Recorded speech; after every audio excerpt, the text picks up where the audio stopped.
Hello दोस्तों, आपका हमारे यूट्यूब चैनल में बहुत बहुत हार्दिक स्वागत है। आज मैं कह सकते हैं क्लास 12 के कह सकते हैं हिंदी के कह सकते हैं इम्पॉर्टेंट टॉपिक के बारे में चर्चा करने वाला हूं, जिसे पढ़ के कह सकते हैं क्लास 12 में आप अच्छे नंबर प्राप्त कर सकते हो। चलिए हम टॉपिकों को दिखाते हैं और एक एक करके सारी जानकारी मैं आपको बताऊँगा। ध्यान से देखना हमारे इस वीडियो को, और कोई भी दिक्कत या परेशानी हो तो मैसेज करके आप पूछ सकते हो या कमेंट करके पूछ सकते हो। चलिए चलते हैं और दिखाते हैं टॉपिकों को आपको हम।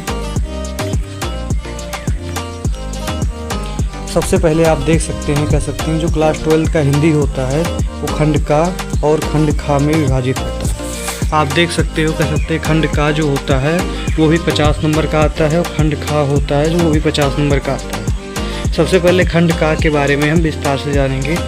खंड का जो हमारा है उसमें गद्यांश व पदांश के बहुविकल्पीय आते हैं 5-5 नंबर के।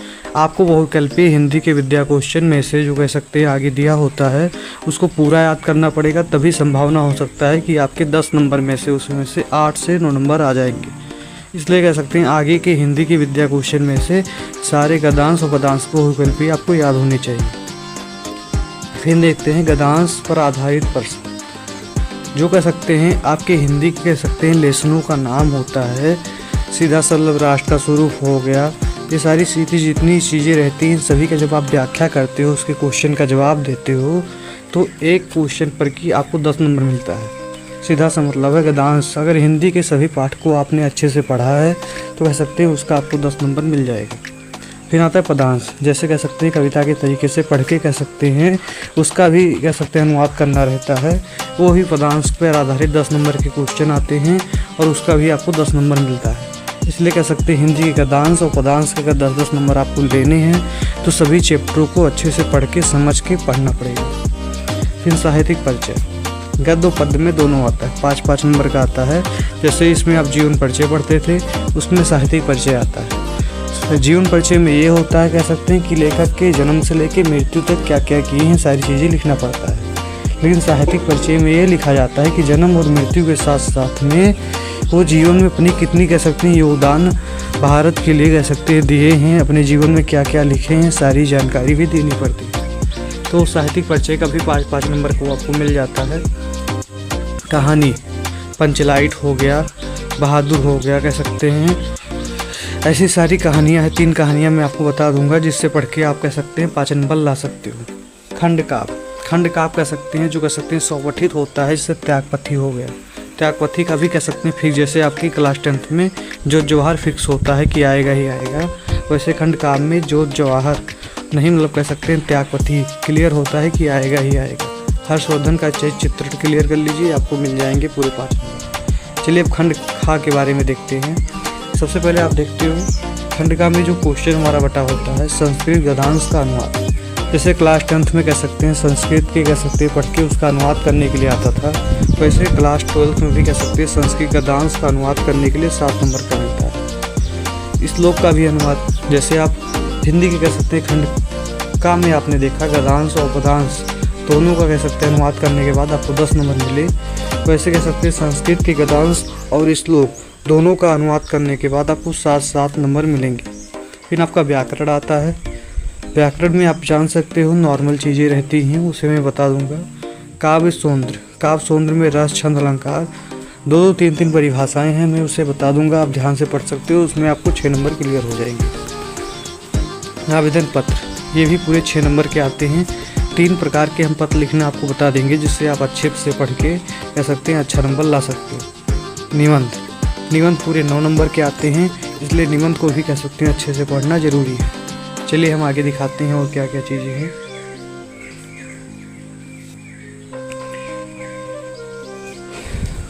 सबसे पहले हम देखेंगे कह सकते हैं खंड का। सबसे पहले हम देखेंगे खंड का में कौन कौन सी जानकारी कह सकते रहती है और क्या क्या हम सबको पढ़ना रहता है। ध्यान से देखेंगे। सबसे पहले गद्यांश में हमारा दिया हुआ है राष्ट्र का स्वरूप, अशोक के फूल, भाषा और आधुनिकता। अगर इन 3 लेसनों को आप अच्छे से पढ़ ले रहे हो तो 100% गारंटी तो हम नहीं ले सकते हैं, इतना जान लीजिए कि इन 3 लेसनों में से अधिकतर क्वेश्चन पूछे जाते हैं। इसलिए इन 3 लेसनों को आपको अच्छे से पढ़ना है और आपके पास टाइम हो तो और भी लेसनों को आप पढ़ सकते हो। पढ़ना तो पूरा है, लेकिन कह सकते हैं अगर आपके पास टाइम कम है और जल्द से जल्द कह सकते हैं अच्छे नंबर लेके आने हैं तो क्लास 12th में कह सकते हैं 3 लेसनों को अगर आप पढ़ ले रहे हो तो आपको अच्छे नंबर मिल जाएंगे। पदांश में देख सकते हैं हमने 4 लेसनों का नाम दिया है, पौन दूतिका, कैकेयी का, अनुताप, श्रद्धा मनु, गीत। अगर इन 4 लेसनों को आप अच्छे से पढ़ ले रहे हो तो क्लास 12 में आप कम समय में अच्छे नंबर स्कोर कर सकते हो। अगर आपके पास टाइम है, फिर से कह रहे हैं, तो आप इसको ध्यान से अच्छे से पढ़ेंगे। साहित्यिक परिचय में गद्य और पद्य दोनों में कह सकते हैं आता है, तो 3 जीवन परिचय में इसको बता देता हूँ, पहले आप इसको क्लियर कर लीजिएगा। वासुदेव शरण अग्रवाल जी का, हजारी प्रसाद द्विवेदी का, APJ अब्दुल कलाम। इन पद्य में मिथिलेश गुप्त, जयशंकर प्रसाद और दिनकर। इन कह सकते हैं गद्य और पद्य में 6 लोगों का जीवन परिचय आपको क्लियर करने के बाद मैक्सिमम आशा हो जाएगा कि इन 6 में से आएगा ही आएगा। इसलिए आपके पास टाइम होगा तो मैं कुछ और जीवन परिचय को मतलब कह सकते हैं साहित्यिक परिचय को बता दूंगा, उसको भी पढ़ लेना। लेकिन कह सकते हैं इन 6 लोगों का आपको क्लियर होना चाहिए। इन कहानी देखते हैं जो 5 नंबर का आता है हमारे, पंचलाइट हो गया, बहादुर हो गया, लाठी। 4 कहानी होती हैं, चारों में से कह सकते हैं आपको 3 कहानी क्लियर ही होनी चाहिए, क्योंकि 3 में से 1 लिखना रहता है कह सकते हैं। तो आपको जब 3 याद रहेगा तो कह सकते हैं 1 आराम से लिख सकते हो। 2 में से 1 लिखना रहता है तो 3 याद होगा तो 1 आराम से लिख सकते हो। हिंद काव्य खंड काव्य आता है, आपके कह सकते हैं राज्य के अनुसार आपको दिए जाते हैं, ज़िले के अनुसार। इसलिए कह सकते हैं आपकी कह सकते हैं गोंडा डिस्ट्रिक्ट में, जो गोंडा डिस्ट्रिक्ट में रहने वाले हैं उनके लिए त्यागपथी लिखने के लिए आता है। हर्षवर्धन का चरित्र चित्रण। बहुविकल्पीय क्वेश्चन तो आप जानते हो 10 नंबर का आता है। चलिए आगे हम दिखाते हैं आपको। खंड खा। सबसे पहले हमने कहा कि संस्कृत जो गद्यांश होता है, अगर आप संस्कृत भाषा महत्तम, महामानव मालवीय, जातक कथा, फिर आत्म एवं सर्वोच्च, इन कह सकते हैं 4 लेसनों को अच्छे से पढ़ ले रहे हो तो इसमें भी आशा है कह सकते हैं कि आपको 7 नंबर मिल जाएंगे। संस्कृत पदांश में लेसन कह सकते हैं 2 लेसन आप इन जो कह सकते हैं दिया गया है इसको आप अच्छे से पढ़ लेंगे। आवेदन पत्र लिखना हम आपको बता देंगे कि 3 प्रकार के कह सकते हैं। अगर आप पत्र लिखना जानते हो तो अच्छे से बना के लिख सकते हो। इसे मोहल्ले की सफाई हेतु पत्र लिखना। लिपिक पद हेतु, लिपिक मतलब होता है कोई स्थान रिक्त है, जैसे अध्यापक की पद कोई स्कूल में रिक्त है या बैंक में का पद रिक्त है तो वहाँ पे आपको भर्ती पोस्ट लेना है तो उसके लिए लिपिक पत्र लिखना पड़ता है। बैंक से ऋण प्राप्ति हेतु पत्र। अब बैंक से ऋण प्राप्ति हेतु भी कह सकते हैं पत्र 2 प्रकार के लिखे जाते हैं। एक कह सकते हैं पढ़ाई करने के लिए और एक कह सकते हैं बिजनेस खोलने के लिए। तो दोनों प्रकार का मैं पत्र लिखना आपको बता दूंगा। निबंध। सबसे पहले हमारी बेरोजगारी है, आतंकवाद है, भारतीय किसान है, नारी की स्थिति है और पर्यावरण है।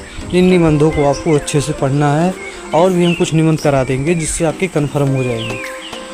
चलिए व्याकरण में देखते हैं।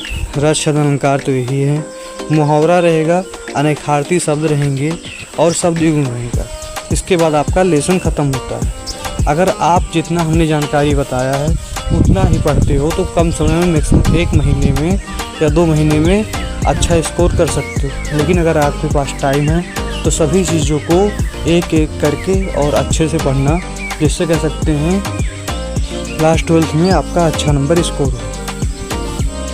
फिर ही मिलते हैं इस वीडियो में। जय हिंद, जय भारत।